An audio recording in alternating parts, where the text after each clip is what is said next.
What's going on YouTube? It's Nivius Art, and I'm coming at you guys with a deck profile, this time for pure mythical beasts. I know I put up a video of Odd-Eyes Mythical Beast not too long ago. This time I want to put up a video for pure mythical beast because of the fact that I think that pure mythical beast doesn't get enough credit, though it is more like a table 500 deck or a deck for fun.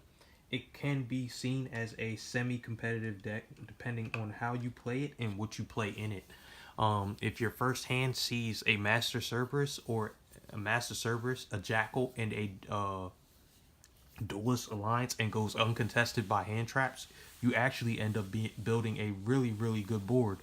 And through my playtesting in YGO Pro, that happens a good amount of the time. And when it happens, it's a game. So basically, this deck can go first or it can go second. It's 44 cards. It's actually a 15 card extra deck, but I'm missing 2 cards because one card is too expensive to get and the other card I don't have. So let's explain about these mythical beasts that you might need to know before we jump into this deck profile. Is that all mythical beasts have a scale 4. All mythical beasts have the effect or the clause in their scale effect that says that they have to be the only card in scale in order to activate their individual scale effects, because all of their scale effects are hard ones per turns.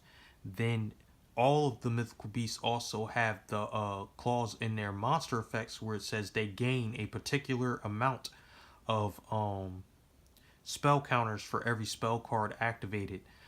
Level 5 and higher spell mythical beasts gaining 2 spell counters at a time, it would appear, and then level 4 and lower mythical beasts gaining 1 spell counter for every spell card activated. You accumulate spell counters really quick in this deck. And so without further ado, let's just jump right into the monsters. Starting off with your mythical beast monsters, you have triple Master Cerberus, triple Jackal King,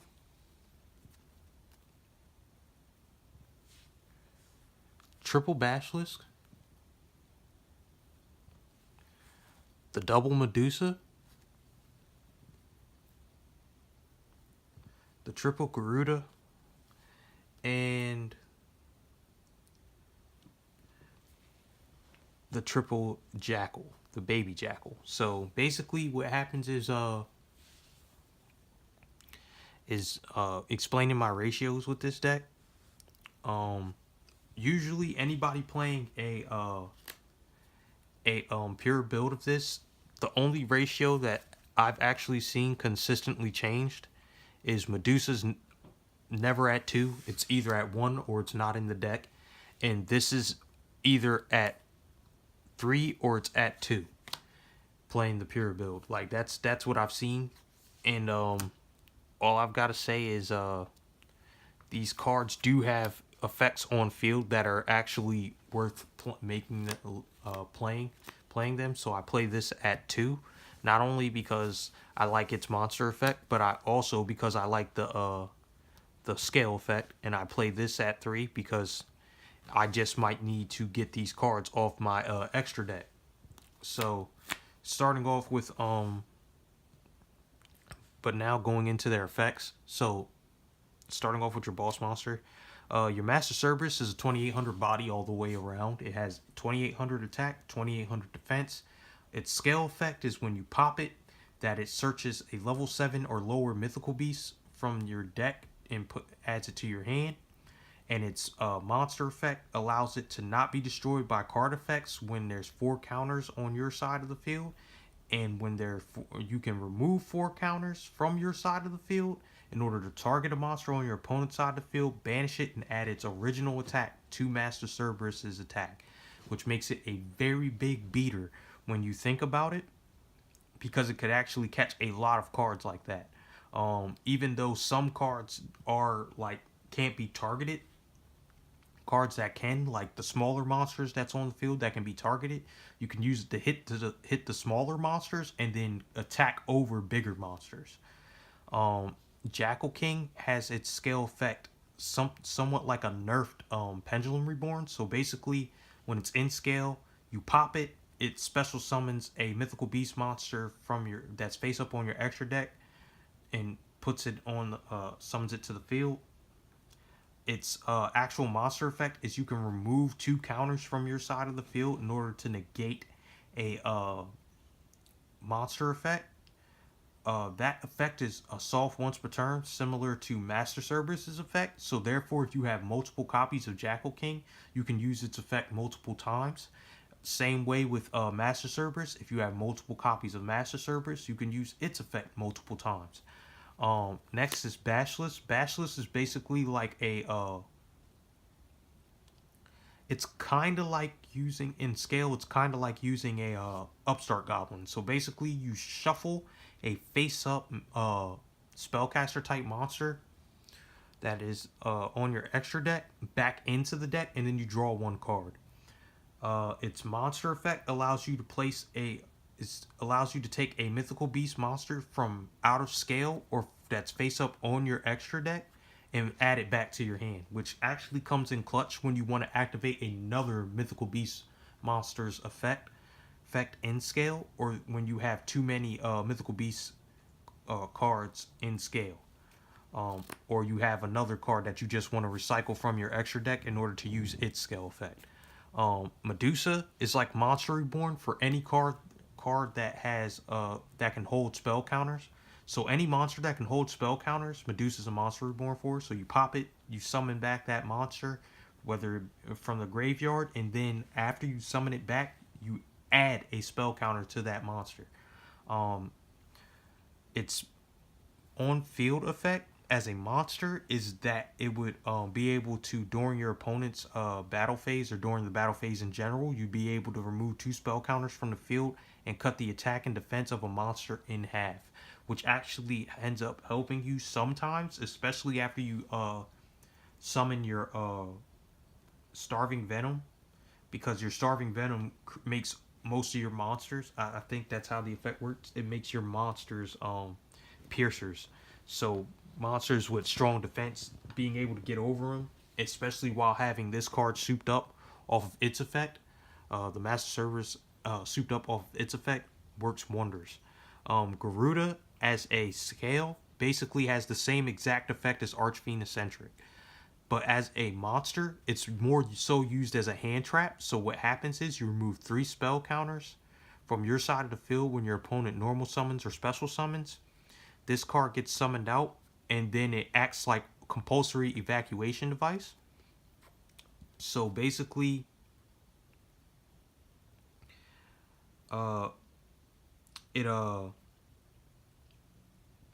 it bounces all the monsters that were special summoned or the monster that was summoned back to your opponent's hand, which actually comes in clutch when they use their pendulum summon, or it comes in clutch when they use their normal summon. You make them waste their normal summon. Mythical Beast, the regular Jackal, the baby Jackal, is basically a spell power grasp as a scale. So it pops itself and it puts a spell counter on a card that can hold a spell counter. But while it's on the field, you can remove 3 spell counters from your side of the field, and then tribute this monster, and basically you get to special summon any of your mythical beast monsters from your deck, which in turn allows for a whole lot of different crazy plays, specifically with this card, because this card is not a once per turn effect as a monster, which is really, really good when you consider that.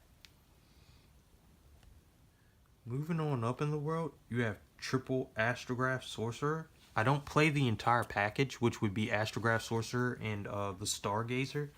I don't feel the need to actually explain Astrograph Sorcerer's effect because it's used in a meta deck, and because it's used in a meta deck, like, I feel like everybody should know what Astrograph Sorcerer does. So basically, whenever a card's popped, you can special summon this card from your hand, and then this card searches that extra deck card that was popped on, that's face up on your extra deck. It searches that exact same card or another copy of that card, which could come in clutch depending on what you're searching. So yeah, this guy comes in real handy. It's really good for making your Electromite when you go into Electromite, and it's really good for making your rank 7 monsters happen quickly. So Astrograph Sorcerer, and then for your last two monsters, your one-ofs, you play the one Odd-Eyes Dissolver and the one Performing Power Odd-Eyes Synchron. So Performing Power Odd-Eyes Dissolver is basically your fusion monster in this deck, or your polymerization in this deck. Basically, you can use it in order to summon out a fusion monster while it's on field. Also, it's a hand trap, so basically when your opponent tries to destroy a pendulum monster, you can special summon this card from your hand, and then that pendulum monster that was involved in that battle cannot be destroyed by that battle. Also, as a scale, it makes it so you can basically contact fuse using your cards in your scale and on your side of the field.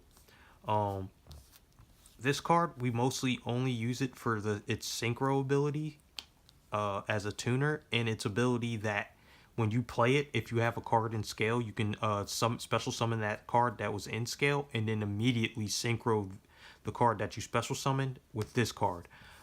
Creating this creates a whole lot of leverage for level 6 synchro plays and level 8 synchro plays. So that's the main reason we use it, but you can also go into level 7 synchro plays using this card and this card in scale.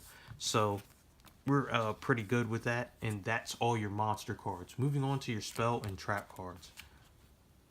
So your spell cards, starting off your spell cards, we're gonna go with the spell cards that get your spell counters going and allow you to have spell counter retention, which means you retain your spell card or your spell counters. So first you want that triple Citadel.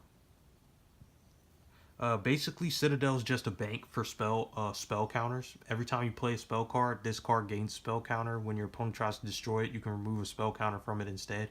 And when you have cards that have spell counters on them that get destroyed, and they still have spell counters on them, all those spell counters are transferred to Citadel rather than being wasted.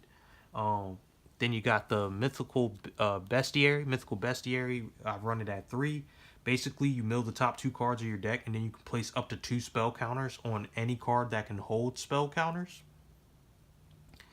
Also, it has like this little sneaky effect, kind of like how what's that card called? Cubic Karma has the little sneaky effect. So when you destroy this card, when your opponent destroys this card while it's in your possession, basically what happens is it can summon a monster that can hold spell counters to the field, and then you can add up to 2 spell counters on it.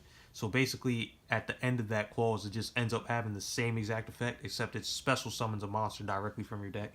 I've gotten a couple people with that because they tried to Twin Twister Citadel in a face down, and they end up Twin Twistering the Mythical Beast Bestiary when I use it as a bluff. So it's actually kind of funny. Spell Power Grasp, old school card. Basically, it gains you a spell counter on a card that can hold a spell counter while searching itself from the deck and adding it to your hand. It's a hard once per turn though, so I wouldn't suggest playing it at 3. And then triple Power of the Guardians. For those who don't know what Power of the Guardians do, it's a newer card, and I don't see a whole lot of people use Power of the Guardians, but you might see people use it in the pure builds of Mythical Beast because of the fact that it's basically a card that protects your king, in quotations. Basically what happens is Power of the Guardians, when it's equipped to a monster, when that monster attacks or is attacked, Power of the Guardians will gain a spell counter. For every spell counter on Power of the Guardians, your monster gains 500 extra attack points, tap points. So if it has 1, it's 500. If it has 2, it's okay. If it has 3, it's 1500. So on and so forth. You guys know your multiples of 5. And when your monster would be destroyed by battle, you can actually remove a counter from your side of the field. And it could be from anywhere on your side of the field. It doesn't necessarily have to be off of Power of the Guardians, which makes this an actually pretty broken equip spell. But the thing is, it's an equip spell. So your opponent can get rid of it fairly easily if they have the means to get rid of it. But not too many people are playing enough back row removal for Power of the Guardians to be super duper threatened. by those cards. Moving on from your spell counter gatherers, I'll say, in retention, you'll be playing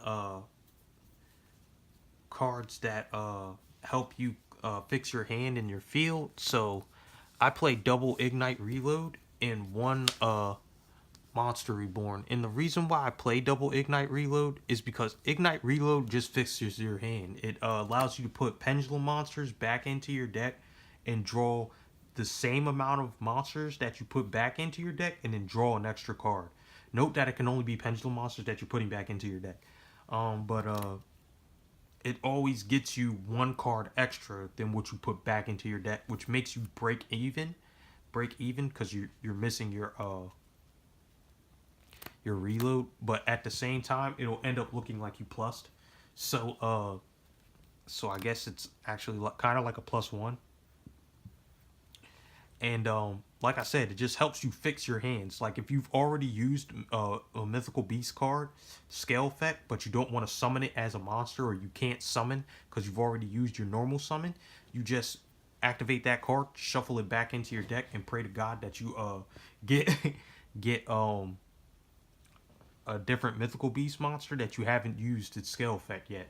But that's just another way to help you gain like spell counters on the field while also fixing your hand in order to prepare yourself in order to try to contend with your opponent. The Monster Reborn is Monster Reborn. I don't feel the need to explain that. And then your consistency for real comes from the Triple Duelist Alliance and the Double Pendulum Paradox. Basically, the Triple Duelist Alliance basically allows you to get any Pendulum card from your deck. So, and I'm not talking about Pendulum cards. I'm talking about cards that actually say Pendulum in their name. So, you have access to this, the Pendulum Paradox, and then you have access to your trap cards, which we'll get into in a second. But I run it at 3 because of the fact that I really want to see this in my first hand, and seeing this in my first hand along with a Jackal and a Master Cerberus can actually get you a really good board of double Jackal with a possible Master Cerberus on your opponent's turn, or a double Master Cerberus if you go second, allowing you to OTK your opponent, which is actually really good. The OTK depending on how many spell counters you actually already have out on the field. And then for your traps, you're just focusing on Pendulum Reborn and the Pendulum Switch. Like I said, you could end up milling cards to your Pendulum monsters to your graveyard. So having Pendulum Reborn is actually pretty dope because it reborns the monster. It's kind of like Monster Reborn, except it's a trap, and it's only for Pendulum monsters. It can get them from your extra deck, if they're face up on your extra deck, and it can get them from your graveyard. So this card's actually really dope, which is why I said Jackal King is basically a nerfed version of this. And then you have your Pendulum Switch, which takes a monster that's in scale and special summons it, or it takes a monster that's in your main monster zone or in your extra deck monster zone. It takes a Pendulum monster and puts it in scale, which actually helps you. The crud thing about this card is its effect is only once per turn. If you could use it more than once per turn, that would be kind of crazy. So I can see why they're making it once per turn. There's no way to stack it. That's why I don't play 2 of it.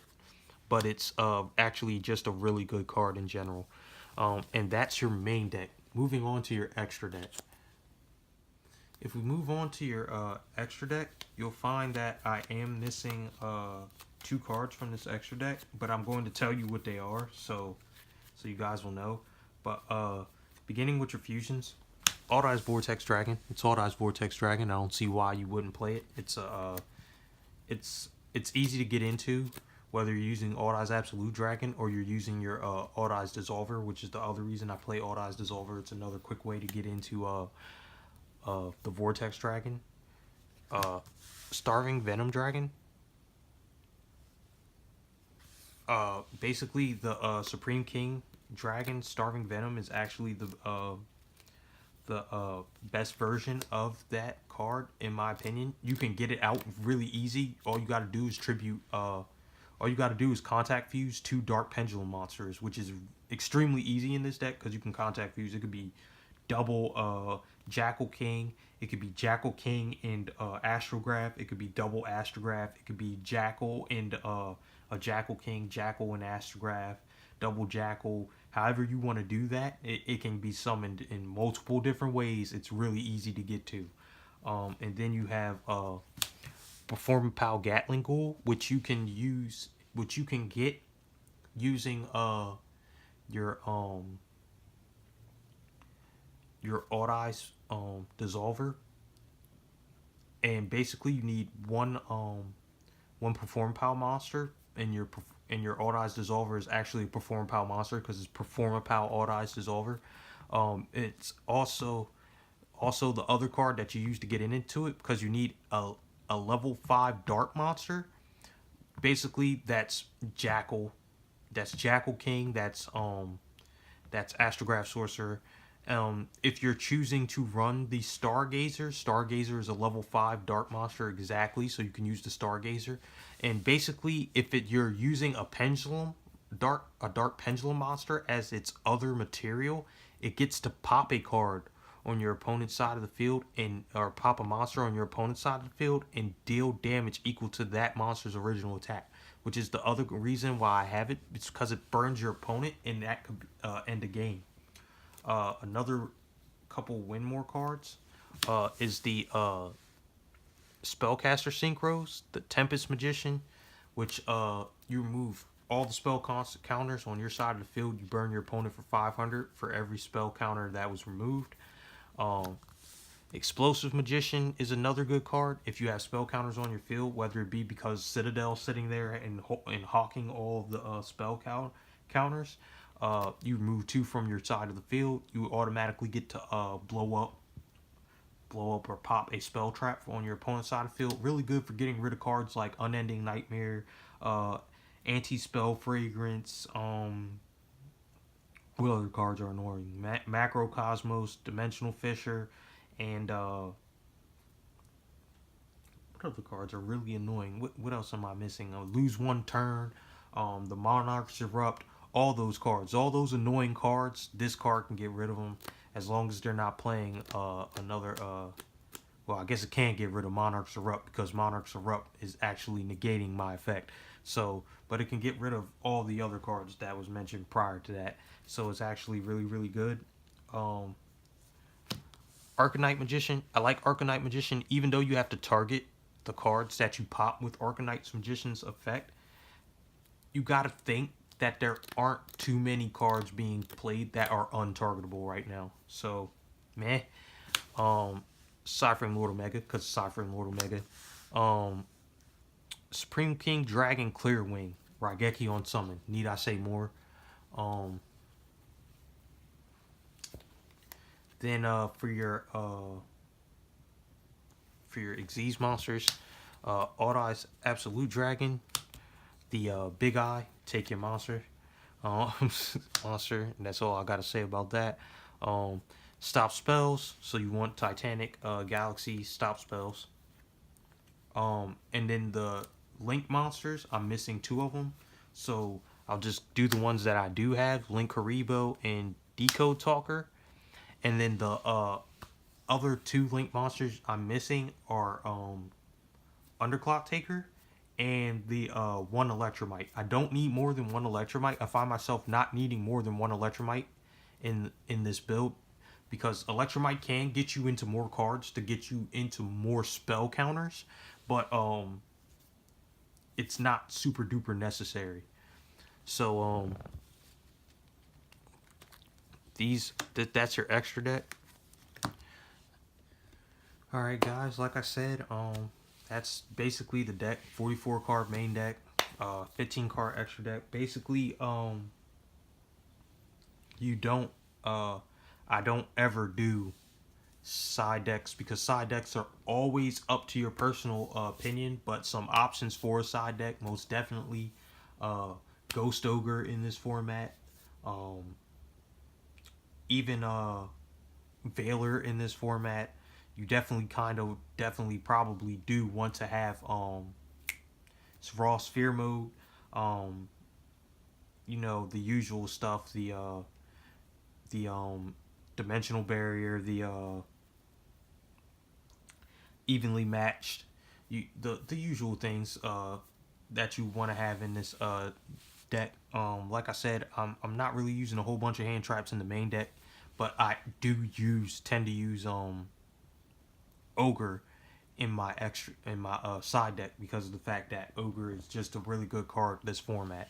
So this is basically the deck in a nutshell. If you guys want to see that combo that I was talking about, because I don't want to make this video longer than what it has to be, the 3 cards that you really want to see in your hand, then I will do that as a separate video, and I will upload it as soon as possible, maybe sometime this week or next week. I also plan on uploading the version of this deck that allows you to pendulum summon either later on this week or next week. So I'm trying to get more consistent about placing videos on YouTube. Just bear with me.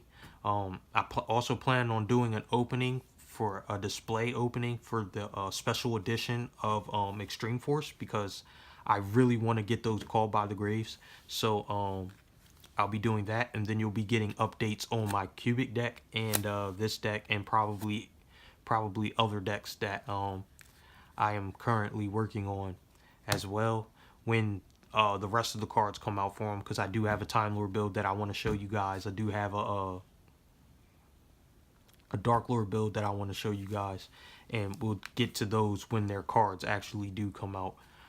So till then, guys, it's the Nivius Art signing out. Please don't forget to like, comment, and subscribe. It helps out a lot when you guys do that. And I will see you later with another deck profile.